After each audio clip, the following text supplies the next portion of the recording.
이 인지의 방식을 결정짓는 말, 그것을 인지 언어학에서 만들어낸 단어가 있거든요. 그걸 이제 프레임이라고 하는데, 이런 작업들을 해온 결과물을 가지고 현실을 적용할 때 이 프레임이라는 단어를 쓰는데, 그게 어떤 의미인지를 좀 설명해 주시면, 아, 이게 우리에게 이미 많이 들어와 있는 거구나 라는 게 조금 더 쉽게 이해가 될 수 있을 것 같아요. 프레임이요.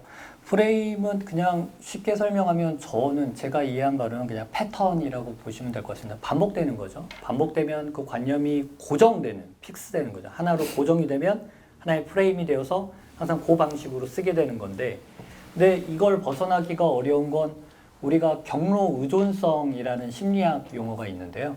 아까 말씀드린 것처럼 제가 출근할 때 늘 지나다니는 길로 지나다니고 늘 먹던 걸 먹고 잔을 들 때는 드는 방식이 한번 어느 정도 훈련이 돼서 익숙해지면 바꾸지 않죠. 오른손 쓰던 분은 왼손으로 의식적으로 바꾸지 않는다면 늘 너무 자연스럽게 이렇게 되는 거죠.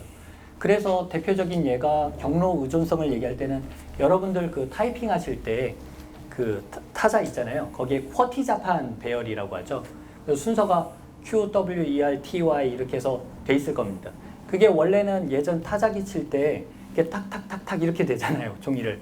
근데 요 찝을 때 서로 연속으로 치게 되면 딱 종이가 찝히기 때문에 요걸 피하기 위해서 그 배열들을 멀리 떨어뜨려 놓은 거거든요. 근데 이걸 다시 미국에서 한번 조사를 해보니까, 한 연구단체에서 조사를 하니까 효율성이 떨어진다는 거예요. 이 자판이. 타자기 때는 괜찮은데 이제는 종이 찝는 일이 없으니까 바꾸자. 다른 방식으로 바꾸자 해서 이걸 바꿨던 시도들이 많이 있습니다. 근데 왜 우리는 보지 못할까요? 사람들이 익숙한 거예요. 불편하더라도, 비효율적이더라도 난 이게 익숙하니까 그냥 이거 쓸게가 된 거죠. 대중이 그렇게 원하면 상품이라는 건 원래 서비스는 그렇게 따라가니까요. 그게 변화가 안 오는 거죠. 근데 우리가 쓰는 어떤 프레임이라는 거, 습관적으로 어떻게 바라봤던 방식이 있다면 그것도 경로 의존성이 있어서요. 인지적 구두쇠라는 말도 있죠. 바꾸는 게 굉장히 번거롭거든요. 그러니까 늘 그냥 대강 입고 나가면 이 옷이 편한데 왜 다른 걸 내가 시도해봐야 돼? 이렇게 생각하실 수 있어요. 근데 그런 것들, 그러니까 내가 늘 무언가를 바라볼 때 사용했던 은유들 또는 어휘들, 환유들, 그리고 거기에 대한 수많은 이렇게 해서 쌓였던 고정관념들이 하나의 프레임이 이제 틀이지 않습니까? 틀. 그래서 틀을 구성하는 거죠. 네모난 틀로 세상을 보면, 바깥을 보면 네모나게 보이고, 동그란 창문을 통해서는 동그랗게 보이는 것처럼 내가 가진 프레임을 통해서 세상이 들어오는 거죠. 내 머릿속으로 들어오기 때문에 세상을 바꿔보고 싶다라고 한다면 우선 창 틀을 한번, 내가 가진 마음의 창이라는 그 틀을 바꿔보시는 게 가장 효율적이라고 생각을 합니다. 네, 그렇게 바꿀 수 있으면 좋은데, 네, 그렇죠. 안타깝게도 아마 이제 많이 경험을 하셨을 거예요. 이제 보통 TV 시청하는 시간이 많이 줄어들고 유튜브를 많이 보잖아요. 그런데 제가 어떤 콘텐츠를 자꾸 클릭해서 보면 계속 밑에 추천 영상이 뜨는데, 제가 봐오던 영상과 비슷한 주제나 비슷한 관점의 내용들이 자꾸 들어온단 말이죠. 사실 이것도 굉장히 깊숙이 들어와 있는 건데, 이것도 이 프레임과 관련해서 설명할 수가 있나요? 프레임과 알고리즘 이렇게요. 아까 처음 시작할 때 말씀드린 것처럼 요거는 한번 말씀드렸기 때문에 그냥 넘어가도 될 것 같은데, 제가 이제 주동적이라는 거는 사실은 인터넷에서는 한 번의 순간밖에 없을 것 같습니다. 언제냐면 여러분들이 검색어를 넣을 때밖에 없죠. 근데 검색어를 어떻게 넣느냐에 따라서 그 학생들 숙제를 내주면, 과제를 넣어주면 천차만별이에요. 이상하게. 그래서 제가 하는 것 중에 하나가 키워드를 보통 정해줄 때가 있습니다. 저를 찾아오면. 왜냐면 검색을 그걸로 해보라는 거죠. 근데 검색어를 잘못 설정하면 엉뚱한 것들이 쏟아져 나오거든요. 그런 것처럼 우리가 지금 저까지 포함해서 선생님도 그 무언가를 볼 때 요 순간이요. 이 순간에 그걸 결정하셔야 되지 않을까. 근데 그 순간에 내가 뭘 넣을지 결정하려면 새로운 컨텐츠가 필요하거든요. 새로운 컨텐츠를 얻는 건 왜 어렵냐면, 이따가 심심하시면은 핸드폰으로 외계인 한번 네이버에 검색해 보시면, 또는 뭐 다음이건 어디건 검색을 해 보시면 이미지가 너무 한정되어 있습니다. 몇 가지 이미지가 없어요. 상상력의 빈곤이죠. 따라가는 거예요. ET가 한번 나오면 외계인에 대해서 아무것도 모르다가 ET 이거를 약간 변형시키면서 이제 써먹는 거죠. 에일리언이 하나 나오면 그거를 이제 변형시키면서 사용하는 거예요.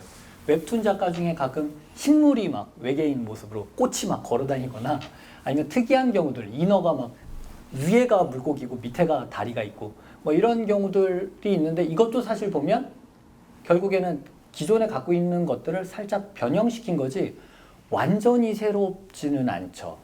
그러니까 여기가 되게 중요합니다. 이 지점이. 완전히 새로운 거를 저는 못 찾았어요. 지금까지. 완전히 새로운 게 가능할까요? 완전히 새롭다는 거. 예전의 것들을 변형시키는 거 말고 완전히 새로운 거. 그럼 만약에 아직 대답을 할 수 없다면 그래서 우리가 창의성, 창조성, 그 다음에 어떤 문제, 새로운 문제에는 새로운 해답이 필요하기 때문에 그 대안을 찾아내기 위한 어떤 그 문제 해결 능력, 그러니까 창의, 창조, 새로운 걸 끄집어낼 때 예전 것들을 결국에는 이렇게 저렇게 합쳐서 또는 그걸 변용시켜서 쓸 거라면, 변용할 거라면 잘 알아야 된다라고 생각을 합니다. 내가 지금 보고 있는 게 내가 사용하는 어휘가 또는 내가 검색하는 것들이 무엇을 불러일으키고 나온 것들은 내가 어떻게 바라봐야 되는지 그 시각을 하나의 안경이나 새로운 창, 틀 이런 걸 드리고 싶은 게 제 연구의 어떤 목표이자 제 소망입니다. 네. 네, 그 사실 저는 박 교수님 이 이야기가 저희 집에서도 늘 반복이 되거든요. 이게 무슨 얘기냐면 집사람하고 저하고 이제 직장 자체가 다르다 보니까 생각하는 게 많이 달라요. 그런데 집사람이 생각하는 방식하고 저하고 다르지만 사실은 공통점이 더 큰 부분도 많거든요. 그런데 아들하고 고등학교 1학년인데 셋이 이야기를 하다 보면 그전에는 집사람하고 저하고 마치 논쟁하는 것처럼 보이다가 아들이 끼어들어서 삼자 대화를 하기 시작하면은 엄마 아빠가 한 편이 되고 아들이 다른 편이 되는 거예요. 생각하는 틀과 방향이 상당히 다르거든요. 근데 예전에는 내가 아빠고 그래도 교수고 박사인데 이렇게 얘기를 했는데 이게 중학교 때까지 먹혔거든요. 고등학생 되니까 안 먹혀요. 그러다 보니까 저도 반성을 하게 되는데 아이 얘기를 귀를 기울이다 보니까 어떤 일이 있을 때 바라보는 틀 자체가 완전히 다르구나. 이 프레임을 내가 인정하고 받아들이지 않으면 자식하고 대화가 안 되거든요. 바로 이게 어떤 면에서 보면은 이제는 우리가 왜 세대 차이라고 하는 말로 끝날 게 아니라 세대와 세대 간의 대화가 가능하려면 내가 생각하고 바라보고 행동하는 패턴이나 틀을 잠시 좀 한쪽으로 젖혀두고 저런 틀과 방식을 받아들여야만 실제로는 대화가 가능할 수도 있겠구나. 사실 이런 것들을 노리고 인지 언어학이 이런 연구를 하는 게 아닌가 싶은데 맞나요? 저는 그렇습니다. 모르겠어요. 다른 분들은 개별적이니까 다른 인지언어학자들은 어떤 걸 하는지 모르겠으나 그러니까 같은 연구지만 목적이 다를 수 있거든요. 저는 사람들한테 자꾸 그걸 주고 싶더라고요. 어떤 좀 더 얘기를 해도 될까요? 아까 했던 게슈탈트 부분이 조금 걸리는데 뭐냐면 우리가 얘기했던 것 중에 지금 시간이 벌써 많이 지나가고 있어서 설명을 드리고 싶은 게 두 부분이 있어서요. 나중에 여기 계신 분들은 지금 조금 이따가 같이 하셔도 되는데 물음 4번에 보면 not happy하고 unhappy 부분 궁금해 하시는 분들이 좀 있어가지고 not happy, unhappy 뭐가 다르냐라고 했을 때 그 레이코프가 얘기하는 게 또 하나가 있습니다. 이게 진짜 무서운 것 같아요. 제가 어디 가면 자꾸 레이코프라고 그러는데 사실 삶으로서의 은유는 조지 레이코프와 마크 존슨 둘이 썼거든요. 조지 레이코프는 언어학자고 마크 존슨은 이제 인지 철학자예요. 그래서 둘이 합쳐서 융합적으로 굉장히 멋진 책을 낸 거죠. 근데 앞에 있으니까 그 초두 효과라고 하죠. 앞에 있는 사람 얘기만 자꾸 하게 되는 거예요. 그죠? 누구와 누구 할 때 둘 다 얘기를 안 하고 줄이게 될 경우엔 우리가 두 문자어를 이렇게 쓰잖아요. 앞 글자를 모으죠. 예를 들어 WTO면 이렇게 WTO 쓰지 그 두 번째 글자를 모아서 우리가 얘기하지는 않잖아요. 그런 것처럼 조지 레이코프도 그렇다라는 생각이 갑자기 들었습니다. 자, 조지 레이코프가 그래서 결국에 얘기한 게 도상성 이야기를 가끔 하거든요. 도상성 쉽게 말씀드리자면 땅이 있습니다. 그 다음에 그거를 쫙 압축해서 지도로 옮기는 거예요. 그럼 어떤 유사성이 있죠. 그래서 그거를 가져다가 여기다가 이렇게 착 비슷한 그 유사성을 근본으로 해서 갖다 놓는 거. 요 작업을 하는데 언어에도 언어의 형태가 그거를 어느 정도 의미랑 이렇게 연결이 되어 있다. 결정한다. 라고 얘기를 하고 있습니다. 그래서 not의 P와 on의 P를 어떻게 설명하냐면 형태적으로 멀리 떨어져 있으면 그러면 서로 관계가 먼 거예요. 영향력을 덜 주고요. 형태적으로 강력하게 붙어 있으면 얘네가 서로 미치는 영향이 강하다고 보고 있는 거죠. 그래서 not 부정이랑 happy랑 멀리 떨어져 있잖아요. 뭐보다 상대적으로 unhappy로 한 어휘가 된 것보다는 더 멀리 떨어져 있죠. 그래서 부정의 영향이 행복하지 않아 이 수준이라면 unhappy는 불행해. 부정의 그 강도가 더 높다는 겁니다. 형태적으로 이렇게 되는 것들은 굉장히 많거든요. 예를 들어서 김천 선생님하고 저하고 이제 술을 마셨다고 하면 마시다라는 건 그냥 마셨다라는 동작을 표현하는 것 뿐이지만 나는 어제 술을 마셨다. 근데 김수찬 선생님은 술을 마시고 마셨다. 라고 하면 마셨다예요. 결국에는 그죠. 이상적 언어 형태로 보면 그냥 마셨다라는 동작을 한 건 똑같지만 반복을 하면 형태적으로 반복하면 무언가가 이렇게 더 많이 이루어졌다라는 의미적 그런 것들을 의미를 획득하거든요. 그런 부분들을 보면 언어가 사실은 조카가 너무 뜨거워요 뭐 이런 거 쓰는데 그 너무 하게 되면 강조되는 거죠. 부사어도 뭐 형용사도 동사도 반복하게 되면 형태적으로 양이 늘어나면 의미도 그 영향을 받아서 이렇게 폭증하게 된다. 전달하고자 하는 것들이 폭증한다. 그래서 not해피와 on해피도 가까운 것들은 우리 가까울 때 쓰는 말이 이제 친하다죠. 좀 더 가까이 있으면 이제 친하다. 친이 가까울 친자잖아요. 친하다. 우리는 거리가 먼 편인데 너가 직접 해결해. 나는 얘기 못할 것 같아. 거리가 멀다는 이제 실제로 사이가 영향력이 서로 주고받는 게 적고 이렇게 소원하다. 소원도 멀 원자잖아요. 이런 식으로 우리의 삶이 언어에 이렇게 영향을 미치고 계속해서 그 제약을 가한다는 거죠. 이 부분이 저는 그래서 계속 반복하지만 거꾸로 보면 언어를 잘 보면 삶을 볼 수 있다는 거. 그게 전부 이렇게 화석처럼 여기에도 이제 화석이라는 말 표현했는데요. 화석이 있는데 그 화석을 돌이라고 생각하면 아무 의미도 획득할 수가 없고요. 화석이라고 생각하면 거기서 이야기를 꺼낼 수가 있습니다. 그런 것처럼 언어가 그냥 던져졌을 때 그냥 말한 걸 뭘 이렇게 하면 아무것도 얻을 수 없고요. 말을 했을 때 따지부들자는 게 아니고요. 이렇게 말을 했을 때 곰곰이 이렇게 생각해 본다는 거는 조금 다른 것 같아요.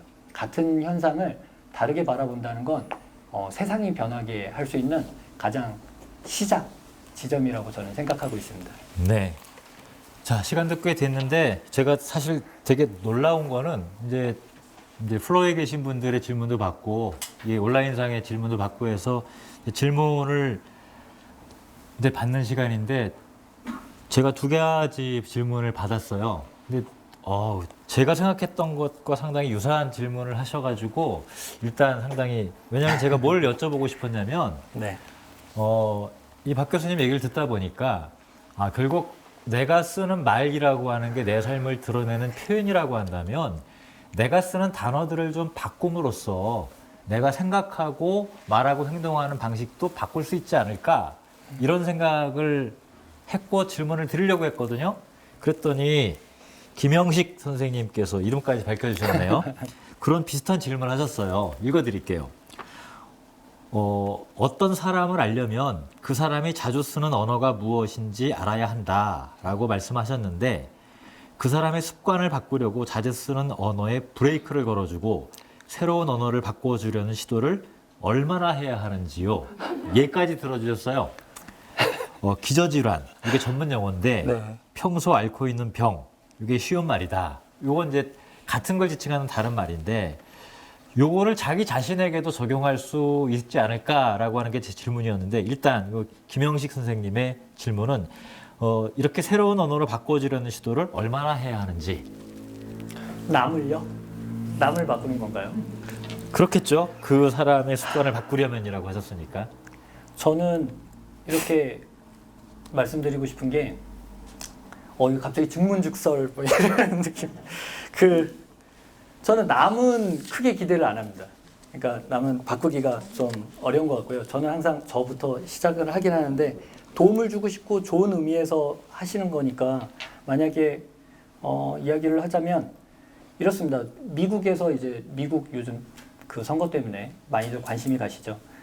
그 민주당 보수당 싸울 때 세금 가지고 한번 싸운 적이 있어요. 그러니까 세금을 어디선 뭐 많이 걷자, 어디선 적게 걷자 이렇게 하겠죠. 근데 민주당에서는 적게 걷고 싶었는데, 근데 그들이 싸울 때 사용했던 용어는 그 보수에서 쓰는 용어를 사용해가지고 세금 구제라는 용어를 쓴 거예요. 이게 레이코프의 분석입니다. 그럼 세금 구제를 계속 반복한 거죠. 그러니까 싸울 때 세금 구제라는 용어를 둘이 번갈아 가면서 쓴 거예요. 그렇게 되면 어떻게 되냐면 구제라는 표현이 이제 벗어나다잖아요. 거기서부터 구해지는 거. 나는 여기서부터 탈출해야 되고 이거는 안 좋은 거. 이렇게 되기 때문에 결국에는 그걸 한 번, 10번, 100번 강조할수록 강조해봤자 소용이 없는 거예요. 이미 보수 프레임에 말려버린 거죠. 그래서 지금 뭐 늘 졌다라고 레이코프는 분석을 했었거든요. 그런 것처럼 그건 가능할 것 같습니다. 이렇게 대화를 하실 때 내가 그 프레임에 관련된 어휘를 자주 사용하는 거예요. 그러면 그분이 듣게 되잖아요. 그러면 그거를 이제 쓰시는 순간이 옵니다. 그래서 나는 대화를 수다를 떨고 싶고 이런데 너의 주장은 내가 방금 뭐 용납할 수 없고 받아들일 수 없고 이렇게 공격되지 않아? 막 이러면 그런 것들을 제가 자꾸 수다 쪽으로 바꾸는 거죠. 그래서 내가 던진 거에 대해서 아이디어 좀 이렇게 같이 좀 이렇게 같이 만들어 보자. 뭐 이런 식으로 쓴다든지 계속해서 내 프레임 쪽의 어휘를 반복해서 쓰면 반복이 주는 효과가 있어서요. 그럼 그 상대방이 조금은 변화할 거라고. 그래서 쓰는 어휘들이 변화할 거라고 생각을 합니다. 이게 얼마나 부정어를 쓰면 안 좋냐면 그런 거죠. 코끼리는 생각하지 마라는 책이 제일 유명하거든요. 사실은 조지 레이코프는. 삶으로서의 은유가 획기적이었지만 코끼리는 생각하지 마가 어디서 나온 제목이었냐면 코끼리가 이제 상징하는 게 있잖아요. 미국에서. 수업에 들어갑니다. 레이코프가. 그 다음에 학생들한테 실험을 하나 하자고 해요. 자, 지금부터 하겠습니다. 한번 따라해 보세요. 그리고 지금부터 코끼리를 생각하지 마세요. 라고 합니다. 그럼 코끼리가 머릿속에 떠오르죠. 부정하는 건 의미가 없다. 왜냐하면 내 머릿속에 부정은 긍정을 떠올린 다음에 그걸 지워나가는 작업이기 때문에. 그래서 계속 떠올라요. 강화되죠. 그래서 담배 피지 말아야지, 담배 피지 말아야지. 담배가 강화됩니다. 그래서 프레임이라는 건 던져놓고 이렇게 바꾸는 게 아니고 새로운 걸 던져줘야 되는 거죠. 사탕 먹어야지, 뭐 이렇게 간다든지 다른 방식을 쓰셔야지. 그 안에서 그걸 바꾸려고 하시면 안 돼요. 그래서 만약에 바꾸고 싶은 용어, 그 다음에 쓰게 했으면 좋겠다라는 용어가 있으시다면 그걸 먼저 자꾸 이렇게 그런 느낌 안 들게, 강요의 느낌이 안 들게 쓱 쓰시면 어느덧 같이 쓰고 계실 겁니다. 향이라는 게 배이잖아요. 그런 것처럼 하나의 꽃이 되시면 그 향은 그분한테 배어서 어느 순간 같은 꽃향기로 둘러싸여진다고 저는 생각을 하거든요.